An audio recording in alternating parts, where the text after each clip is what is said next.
खुद की खोज में निकल, तो खुद की खोज में निकल, तू किस लिए हताश है। तू खुद की खोज में निकल, तू किस लिए हताश है। तो चल तेरे वजूद की समय को भी तलाश है। तो चल तेरे वजूद की समय को भी तलाश है। तन की शक्ति छिन गई तो क्या, तन की शक्ति छिन गई तो क्या, मन की शक्ति तो अभी जिंदा है। तन की शक्ति छिन गई तो क्या, मन की शक्ति तो जिंदा है। एक अंग मजबूर हो गए तो क्या, एक अंग मजबूर हो गए तो क्या, बाकी अंग तो अभी जिंदा है। जिसमें तेरी शक्ति है, जिसमें तेरी शक्ति है, उसी का तू इस्तेमाल कर। जिसमें तेरी शक्ति है, उसी का तू इस्तेमाल कर। संसार में तू आया है, संसार में अपना नाम कर। संसार में तू आया है, संसार में अपना नाम कर। जी हाँ, क्या है ये विकलांगता? विकलांग व्यक्ति किसे कहते हैं? जब कोई व्यक्ति अपने दैनिक जीवन के कार्य करने में सक्षम नहीं होता, चाहे वे ब्रश करना है, नहाना है, अपनी देखभाल करना है, अपने लिए धन अर्जित करना है, जब वो ये काम करने में समर्थ नहीं है, उसे किसी बाहरी हेल्प की ज़रूरत है, एक्सटर्नल हेल्प की ज़रूरत है, तब हम उसे विकलांग व्यक्ति कहते हैं। दृष्टि विकलांगता होती है, वो देख नहीं पा रहा, सुन नहीं पा रहा, बोल नहीं पा रहा, या फिर अपनी ही देखभाल नहीं कर पा रहा है, मानसिक रूप से विकलांग है वो, या बहुरूप विकलांगता भी पाई जाती है।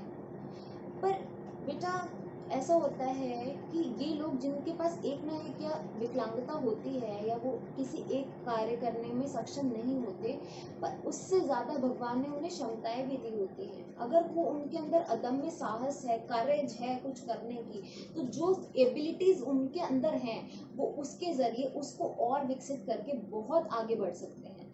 उनके अंदर एक कमज़ोरी है, ठीक है, भगवान ने उन्हें एक कमज़ोरी दी है, जो भी रीज़न है उसका, पर उससे ज़्यादा ताकत भी होती है। इसीलिए इन्हें स्पेशली एबल्ड कहा जाता है, डिफरेंशली एबल्ड कहा जाता है, कि ये कुछ अलग तरीके से एबल्ड पर्सन्स होते हैं। ऐसी एक पर्सनालिटी है दीपा मलिक, जो कि हरियाणा की रहने वाली है। 30 ईयर्स की एज में उनके एक्सीडेंट की वजह से नीचे का हिस्सा सुन्न हो गया था, बट उन्होंने कभी हार नहीं मानी।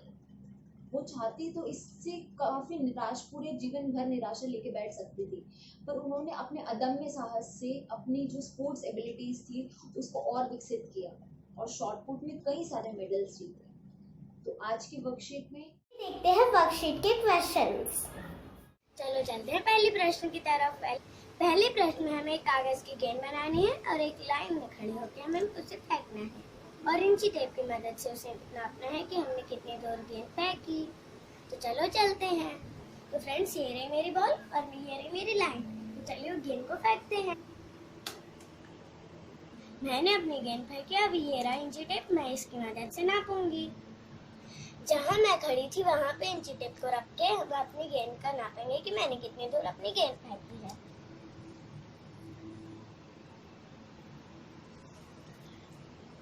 तो फ्रेंड्स, मेरी बॉल 42 सेंटीमीटर में आ रही है। तो मैंने अपनी बॉल 42 सेंटीमीटर फेंकी। खेलों में और पैरालंपिक खेलों में क्या डिफरेंस होता है, आज हम वही जानने वाले हैं। ओलंपिक खेल उन लोगों के लिए होते हैं जो पूर्ण रूप से स्वस्थ होते हैं, और पैरालंपिक खेल उन लोगों के लिए होते हैं जो पूर्ण रूप से स्वस्थ नहीं होते, यानी कि विकलांग होते हैं। आज का टॉपिक है दीपा मलिक।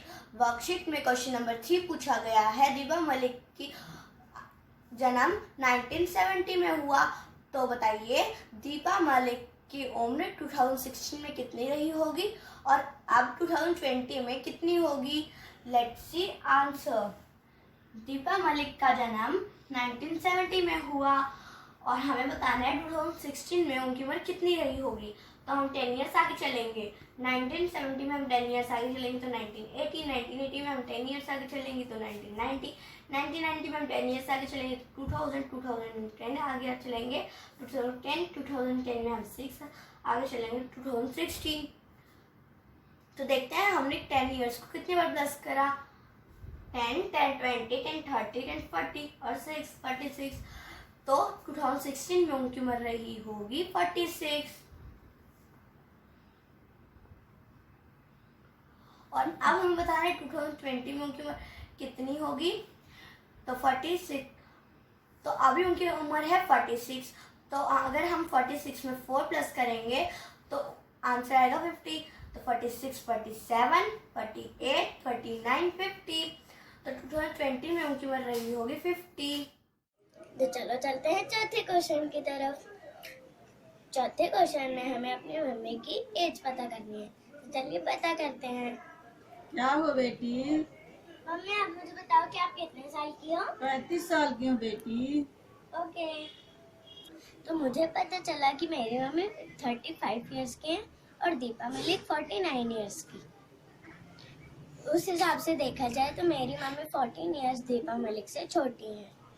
पर दीपा मलिक का बर्थडे 30 सितंबर 1970 को आता है। तो मेरी मम्मी 29 सितंबर तक दीपा मलिक से 14 साल छोटी कहलाएंगी। 30 सितंबर 2020 को दीपा मलिक 50 साल की हो जाएंगी। तो मेरी मम्मी उनसे 15 साल छोटी कहलाएंगी। पता लगाइए कि इस वर्ष रजत कांस्य पदक प्रतियोगिता में कौन कौन से स्थान पर आने के बाद मिलते हैं। जो प्रथम आता है उसे स्वर्ण मिलता है, जो द्वितीय आता है उसे रजत मिलता है, जो तृतीय आता है उसे कांस्य मिलता है। ओलंपिक खेलों में मिलता है मेडल। विनर को मिलता है गोल्ड, तो दूसरे को मिलता है सिल्वर, तीसरे को मिल जाता है ब्रॉन्ज का मेडल। तो वर्कशीट बहुत आसान आ रही है। तो चलिए देखते हैं क्वेश्चन नंबर 6 जिसमें पूछा गया है कि दीपा ने 33 गोल्ड मेडल्स और 4 सिल्वर मेडल्स जीते, तो उसने कुल मिलाकर कितने मेडल्स जीते? 37। 33 और 4 को ऐड किया जाएगा तो 37 आएगा। तो अब दूसरे पार्ट में पूछा गया है कि दीपा को कुल 50 मेडल्स जीतने के लिए कितने मेडल्स चाहिए होंगे? 10 और 3 37 मेडल्स तो वो पहले ही ले चुकी है। अब अगर 37 में हम 3 और ऐड करेंगे तो हमारे पास आंसर आएगा 40, और अगर 40 में हम 10 और ऐड कर देंगे तो आंसर आएगा 50। तो टोटल हो गया 13। दीपा मलिक जी, आप बहुत बहादुर और समझदार हैं। जो आपने मेडल जीते हैं वो खुद कर दम पर ही जीते हैं। मैं भी आपके जैसी बहादुर और समझदार बनना चाहती हूँ। ये मेडल मैंने खुद बनाया है जो आप डिजर्व करती हो। दीपा मलिक, प्रिय दीपा मलिक जी, आप मुझे बहुत अच्छी लगती हैं। मैं सर्वोदय कन्या विद्यालय जनकपुरी ए ब्लॉक में पढ़ती हूँ। मेरी हमेशा से इच्छा रही है कि मैं आपसे एक बार मिलूं। आपसे निवेदन है कि अगर यह संदेश आप तक पहुँचे तो आप मुझसे मिलने अवश्य आएँ। आपकी प्यारी भूमिका। मैंने आपके लिए एक प्यारा सा मेडल भी बनाया है, वह भी भेज रही हूँ। People will always look at you the way you look at yourself.